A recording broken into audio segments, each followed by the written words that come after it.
The ship fell from the sky like a burning meteor. Inside, Zalia gripped her control panel as warning lights flashed all around her. Something was wrong with her ship. Very wrong. Emergency landing protocols activated, she said calmly, though her heart beat fast under her blue skin. Her 6 fingers moved quickly over the controls, trying to slow her descent toward the blue and green planet below. Earth, the forbidden world.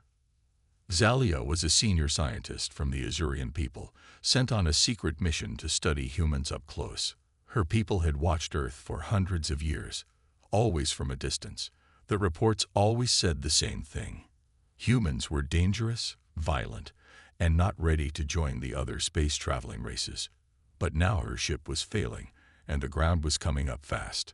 Brace for impact, she told herself as trees rushed up to meet her. The crash tore through the quiet forest. Metal screeched against wood and earth. When the ship finally stopped moving, smoke rose from the broken engines. Zalia felt pain in her arm, but was alive.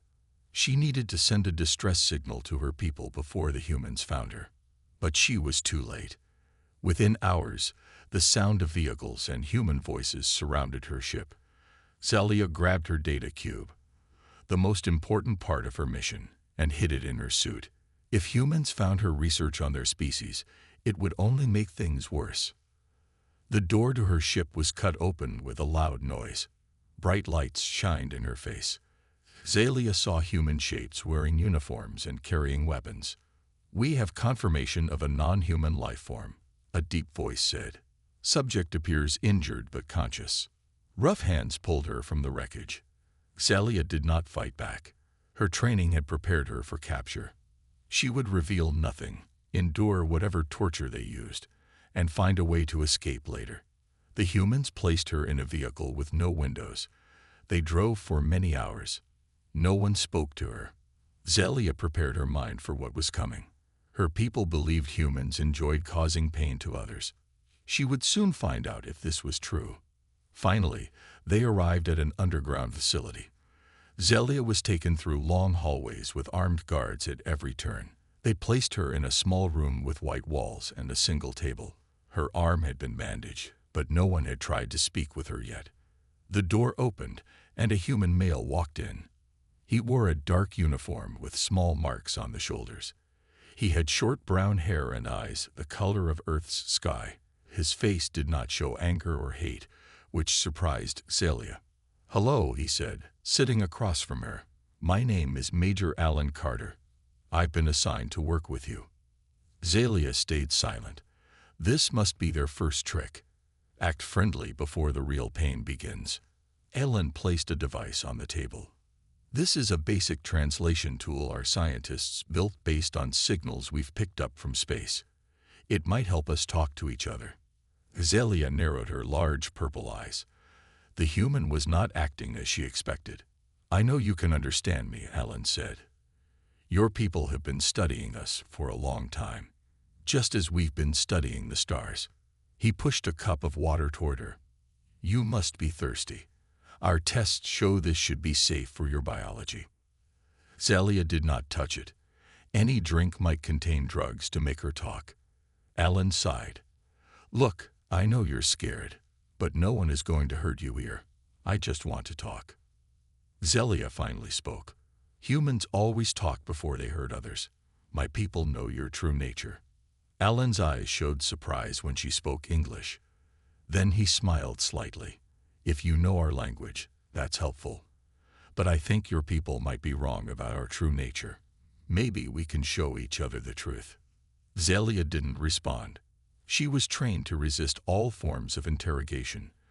But as Alan Carter left the room without threatening or harming her, a small seed of doubt formed in her mind. Perhaps her people's information about humans wasn't entirely accurate. She would need to be careful. This human could still be her end. Zalia woke up the next morning on a soft bed. This surprised her. She expected to sleep on a hard floor or not sleep at all. The room was small but clean, with no windows. A camera watched her from one corner. The door opened, and Major Alan Carter walked in. He carried a tray with food and what looked like a medical kit. "Good morning," he said. "I brought breakfast. Our scientists worked all night to make food that's safe for you." Zelia looked at the tray with suspicion. "Why are you being nice to me? Is this a trick?" Alen placed the tray on a small table. "No trick. We're curious about you, not looking to hurt you." "All captured spies say that," Zelia replied, still not touching the food. Alen smiled a little.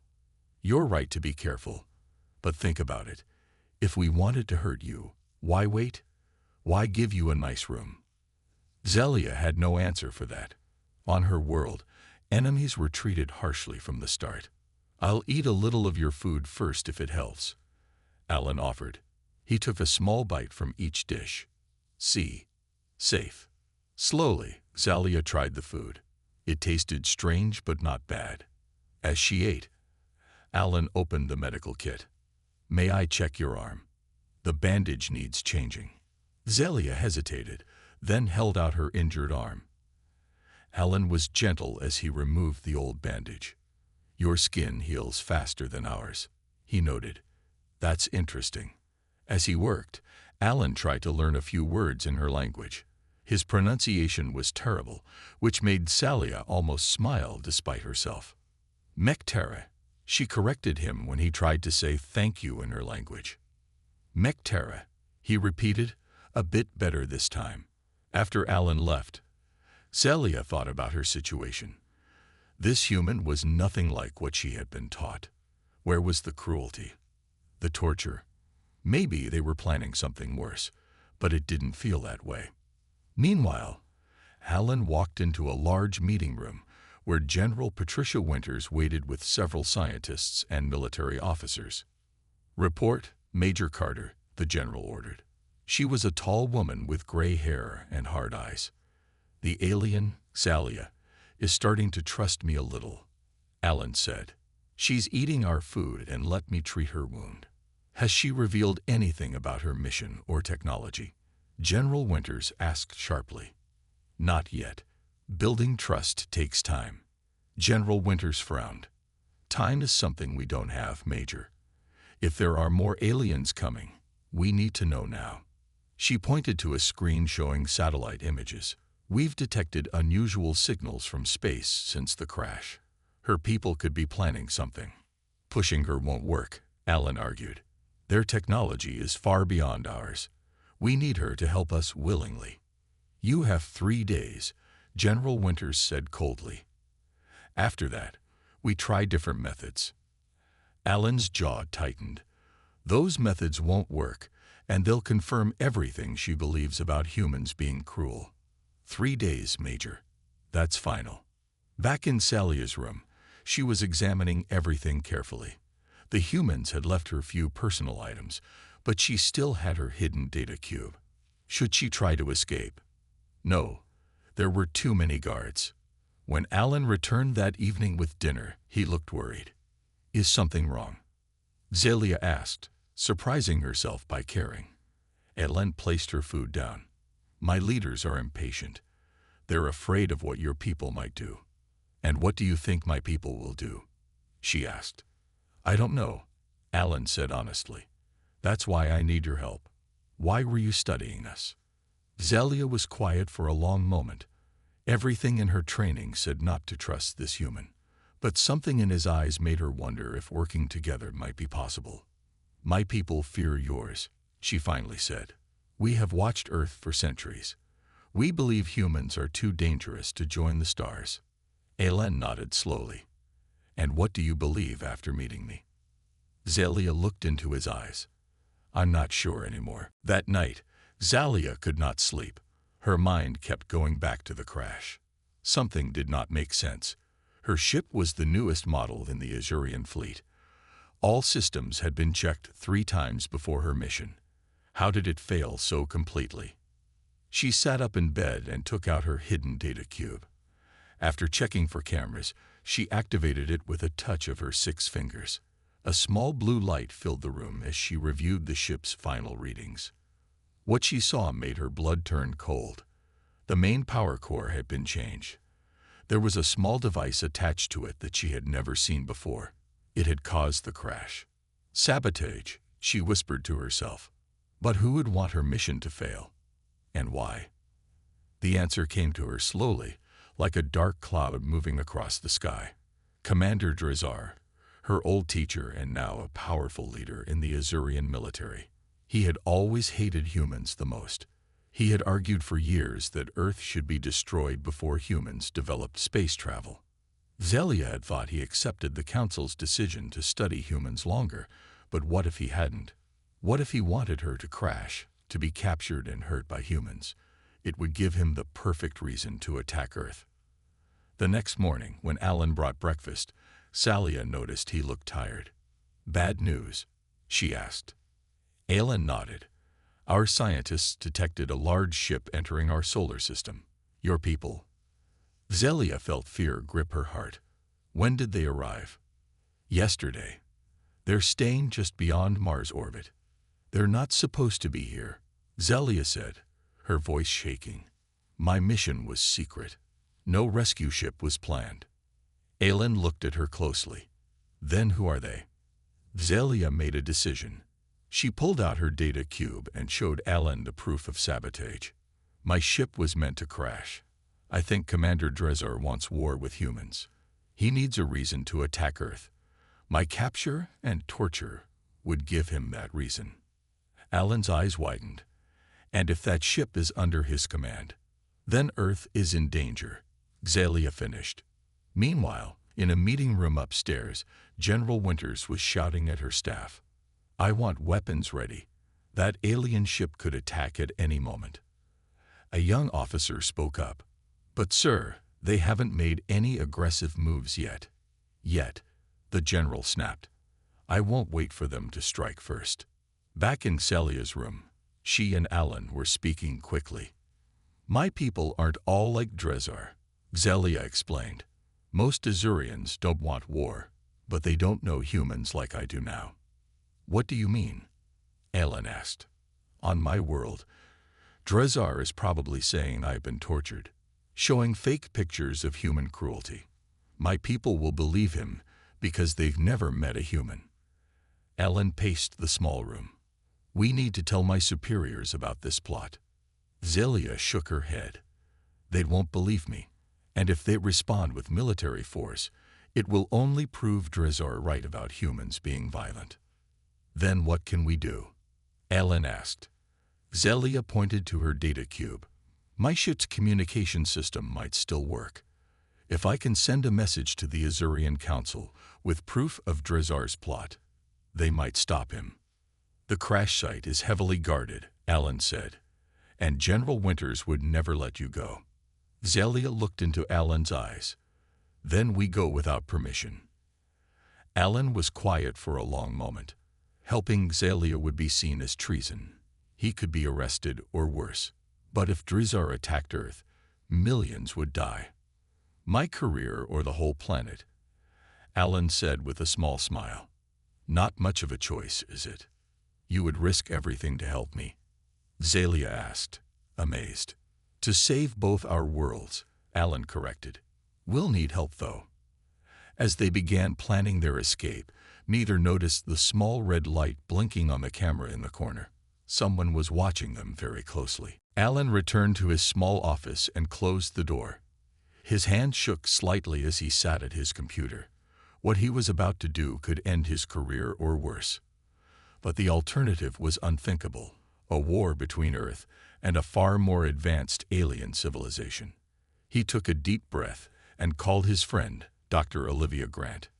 "Alan, this is unexpected," said the scientist when her face appeared on the screen. "Liv, I need your help. It's about our visitor." Olivia looked around to make sure no one could hear. "The alien? What's wrong?" "Everything," Alan said. "Can you meet me in Lab 3 tonight? Bring some of the parts from the crash site. The communication pieces." Olivia's eyes widened. "That's against protocol. What are you planning?" "Saving the world, hopefully," Alan said. "Trust me, Liv. Please." After a moment, she nodded. 10 o'clock. That night, Alan managed to get Zelia out of her room using his security clearance. The halls were mostly empty as they hurried to Lab 3. "If we're caught, they'll separate us," Ellen whispered. "Then we won't get caught," Xalia replied. Olivia was waiting in the lab with a box of alien technology parts. Her eyes grew big when she saw Xalia up close. "Amazing," she breathed. "I have so many questions about your biology." "Later," Alan said firmly. "Right now, we need to get a message to her people." Xalia examined the broken pieces from her ship. "Some of these can work with Earth technology. The basic principles are similar. For hours, they worked to connect Xalia's data cube to the communication system. Olivia's knowledge of the alien technology and Alan's problem-solving skills proved useful. Xalia was impressed by how quickly they learned. "You humans adapt faster than any species I know," she said. "It's our greatest strength," Olivia replied, "and sometimes our greatest weakness." As dawn approached, they finally had a working device. Xalia programmed it to send a secure message to members of the Azurian Council she trusted. "What exactly are you telling them?" Alan asked. "The truth," Xalia said. "That Drezar sabotaged my ship, that he plans to attack Earth, and," she paused, looking at Alan, "that humans are not what we thought, that you showed me kindness when you could have been cruel." Alan smiled slightly. "Will they believe you? I'm sending proof of the sabotage, and this." Xalia held up her data cube. It projected a recording of her conversations with Alan, showing his respectful treatment. "Ready?"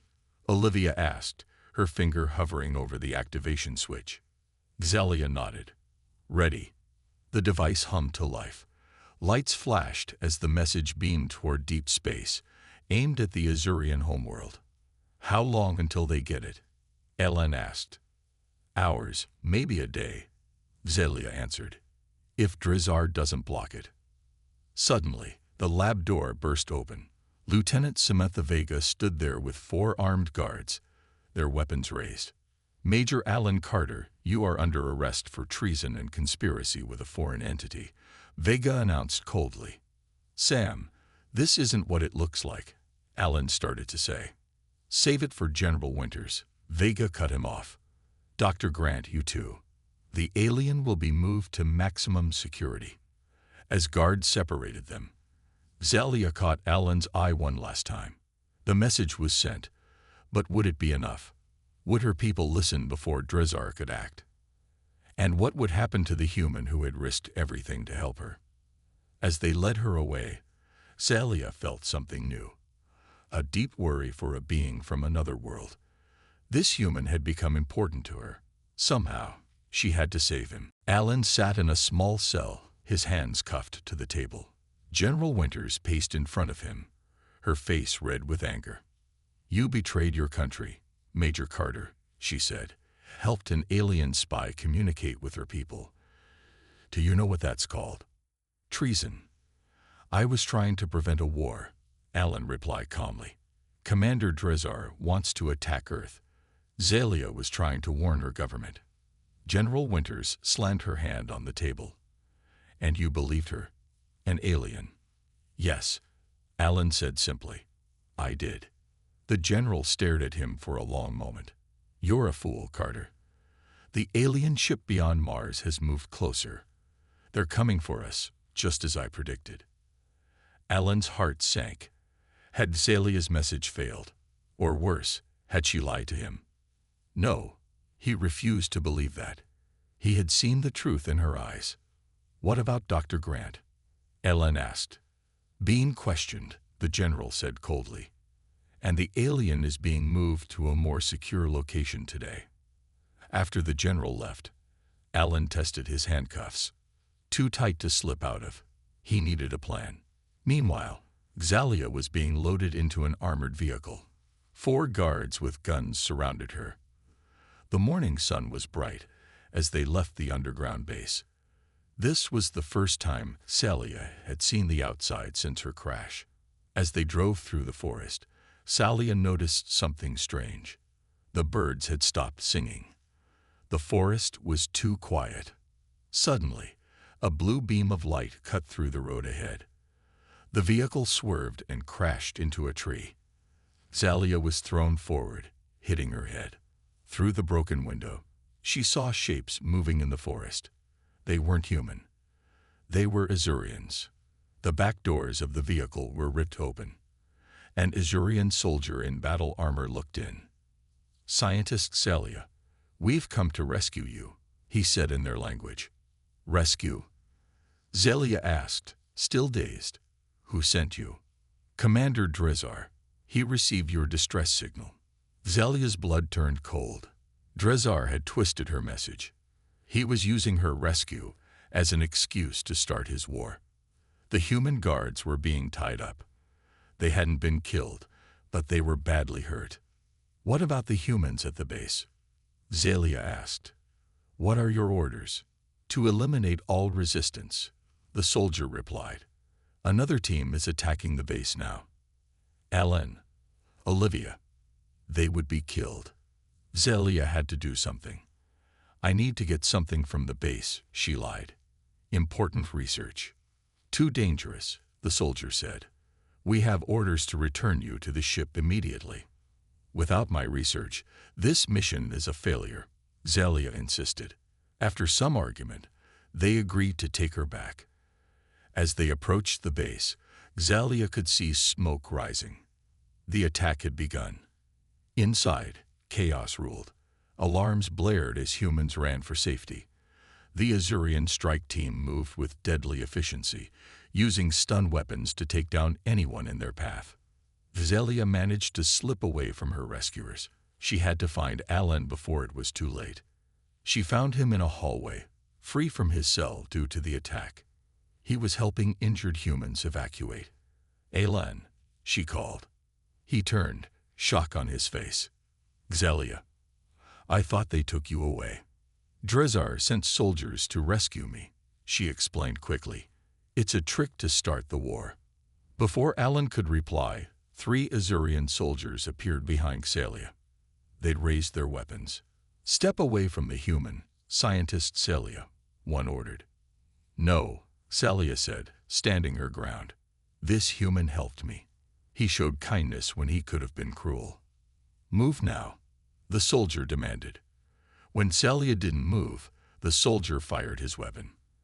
Alan saw it happening and pushed Zalia aside. The blast hit him in the shoulder. He fell to the ground, bleeding but still conscious. "Alan," Zalia cried, kneeling beside him. The Azurian soldiers moved closer, weapons still raised. "This ends now," one said, aiming at Alan's head. Zalia threw herself over Alan's body, protecting him with her own.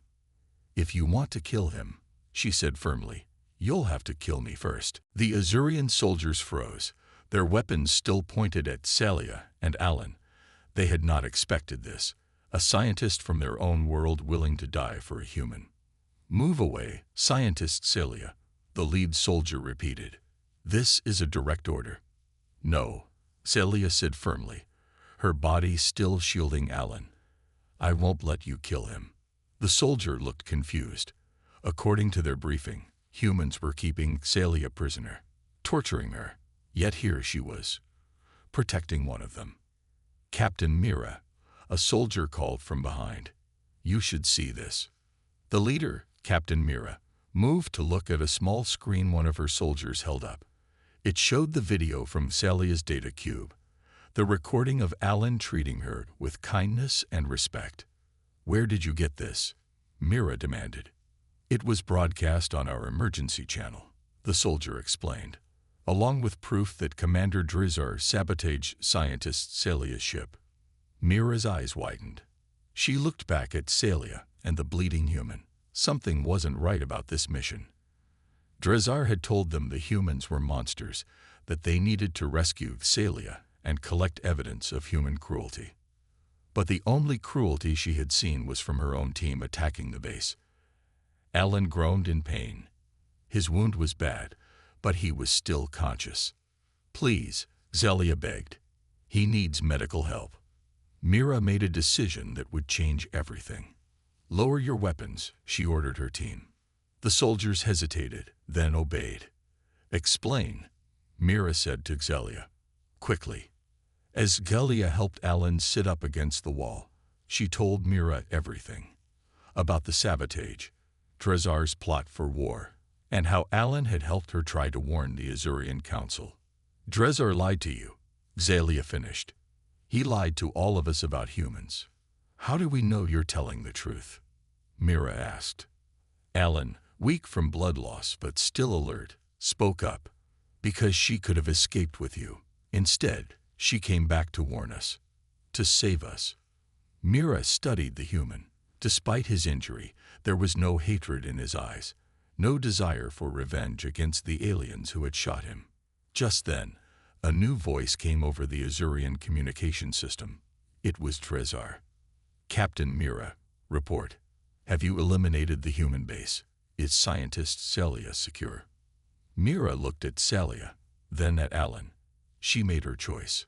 Commander Trezar, this is Captain Mira. We have found evidence of your sabotage against scientist Celia's ship. We are ending this mission. You what? Trezar's voice was filled with rage. This is treason. No, Mira replied calmly. This is the truth. The Council has received Celia's message. They know what you did. The humans have poisoned your mind. Trezar shouted. I'm sending another team to finish your mission. You can try, Mira said, turning off the communication. She turned to her soldiers. Help the human. Then we leave. As one soldier treated Alan's wound with advanced Azurian medicine, Mira spoke to Xelia. The Council is divided, she explained. Half believe your message, half trust Trezar. But there's another Azurian ship arriving soon, led by Council member Larix.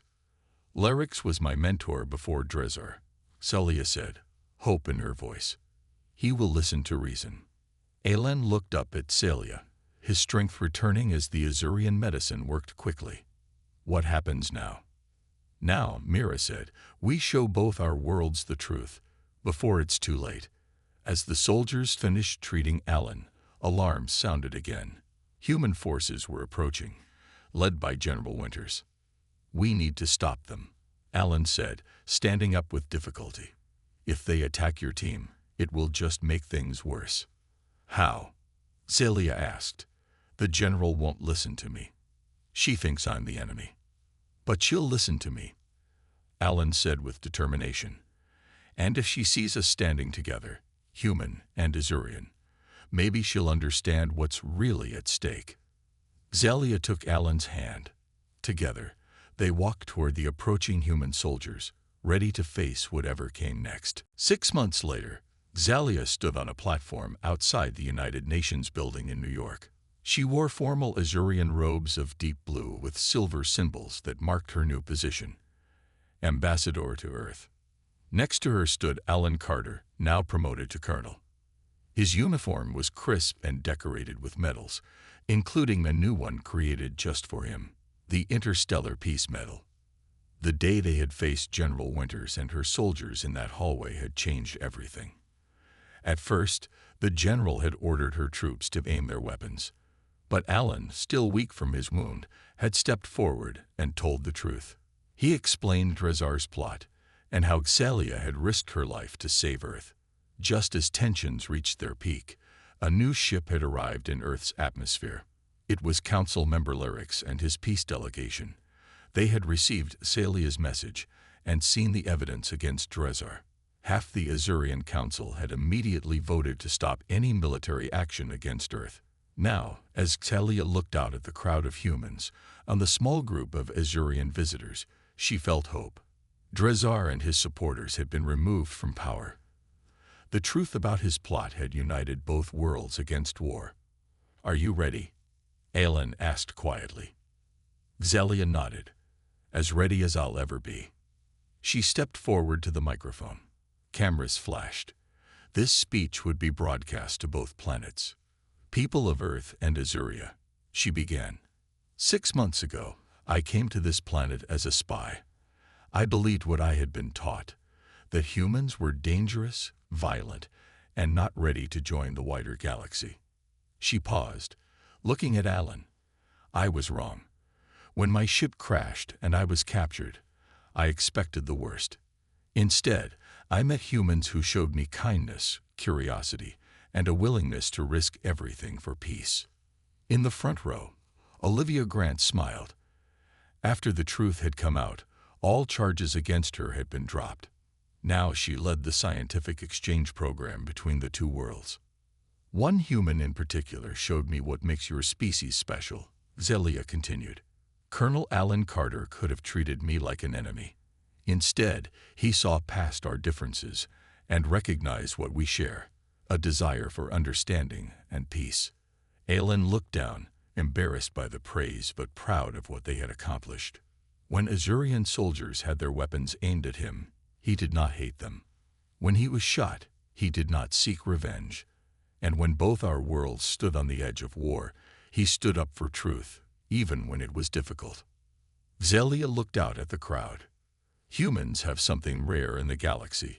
You adapt quickly, you question everything, and you have a unique capacity for compassion that crosses all boundaries, even the boundary between worlds. She held up a small device. It projected a hologram of both planets spinning side by side. Today, Earth becomes the newest member of the Galactic Alliance, not because you have the most advanced technology or the strongest weapons, but because you have something much more valuable, the courage to see those who are different not as enemies to fear, but as friends you haven't met yet. The crowd erupted in cheers. Azurians and humans alike stood and applauded. Later, as they walked away from the celebration, Alan looked at Celia. "So, what's next, Ambassador?" he asked with a smile. "Teaching humans about the other 27 species in the Alliance," she replied. "It will be interesting. Are they all as surprised by us as you were?" Zelia laughed. "Every single one. You humans have a way of shocking people." Alan took her hand. Once, this simple touch between different species would have seemed impossible. Now it was a symbol of all they had accomplished. "I can live with that," he said. Together, they walked toward the future, a future neither of them had imagined possible when they first met. A future built not on fear, but on understanding. The end.